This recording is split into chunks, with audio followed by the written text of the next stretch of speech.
মাঝখানে দু একদিন একটু বৃষ্টি হওয়ার কারণে ওয়েদারটা একেবারেই ঠান্ডা ঠান্ডা ছিল, তাই কোনো রকম আইসক্রিম একদমই তৈরি করিনি। আবারও সেই কাঠফাটা রোদ ফিরে এসেছে, তাই ভাবলাম আজকে একটা আইসক্রিম তৈরি করা যাক। এর জন্য নিয়েছি ওরিও বিস্কুট, দুধ চিনি দিয়ে খুব ভালো করে মিক্স করে পাশে রেখে দিচ্ছি।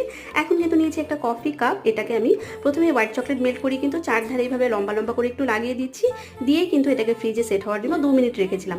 তো 2 মিনিট পর এটা নিয়ে এসেছি, নিয়ে কিন্তু এখানে ডার্ক চকলেটটাকে মেল্ট করে এর মধ্যে 2 চামচ দিয়ে কিন্তু খুব ভালো করে কাপটাকে কোটিং করে নিচ্ছি। নিয়ে ওরিও মিশ্রণটা এর মধ্যে ঢেলে দিচ্ছি, আর একটা ওরিও বিস্কিটের সাইড নিয়ে কিন্তু মাঝখান থেকে সামান্য একটু ফুটো করে নিয়েছি। তারপর কিন্তু একটা কাঠি লাগিয়ে এটাকে কিন্তু ঢাকনার মতো বন্ধ করে রেখে দিয়েছি ফ্রিজে 3 ঘন্টার জন্য। তো আজকে যাদেরকে থ্যাংক ইউ বলবো তার মধ্যে মৌয়া বলেছে আমার নামটা নিশ্চয়ই সুন্দর নয়, একেবারেই নয়, তোমার নামটা ভীষণ সুন্দর।